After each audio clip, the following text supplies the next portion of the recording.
கிறிஸ்துவுக்குள் பிரியமானவர்களுக்கு ஆண்டவராகிய இயேசு கிறிஸ்துவுடைய இனிய நாமத்தினாலே வாழ்த்துக்கள்.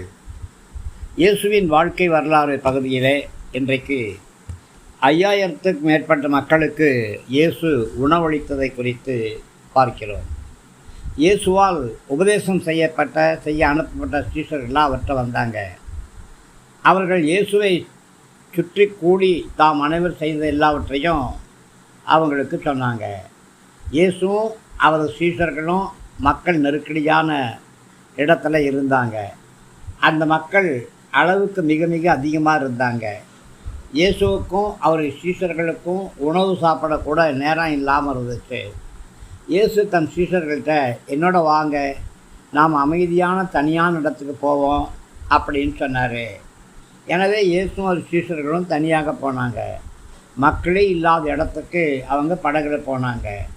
ஆனால் அவங்க போகிறத நிறைய மக்கள் கண்டாங்க. அந்த மக்களுக்கு அவர் இயேசுன்னு தெரிஞ்சிச்சு.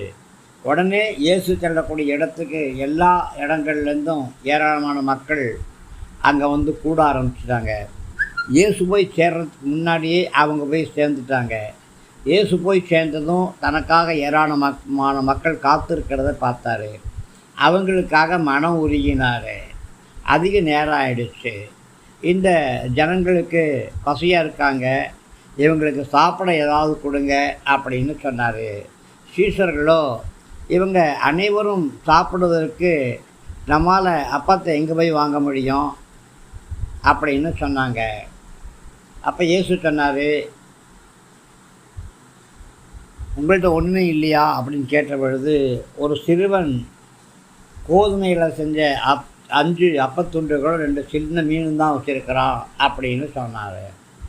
மக்களை வரிசையாக உட்கார சொல்லுங்கள் அப்படின்னு சொல்லிட்டு அந்த 5000 பேர் இருக்கிற அந்த மக்களை வரிசைப்படுத்திட்டு அந்த 5 மீனையும் 2 அப்பத்தையும் அண்ணாந்து பார்த்து ஸ்தோத்திரம் பண்ணி இதை அது பிச்சு மக்களுக்கு கொடுங்கன்னாரு. மக்கள் வாங்கி சாப்பிட அது பெருகிட்டே இருந்துச்சு. உண்ணப்படாத அப்பத்துண்டுகளையும் மீன் துண்டுகளையும் சேகரிங்க, எதையும் வீணாக்கக்கூடாது அப்படின்னு சொன்னார். சீஷர்கள் சேகர ஆரம்பித்தாங்க. எல்லாம் சாப்பிட்டு முடிஞ்ச பிற்பாடு பார்த்தா அது 12 கூடைகள் நிறையா இருந்துச்சு. மக்களுடைய ஆவிக்குரிய பசியை மாத்திரமல்ல, சரீர பிரகாரமான பசியும் ஆண்டவராகிய கர்த்தர் தீர்த்தார். உங்களுக்கும் கர்த்தர் அற்புதங்களை செய்வார். ஆமேன்.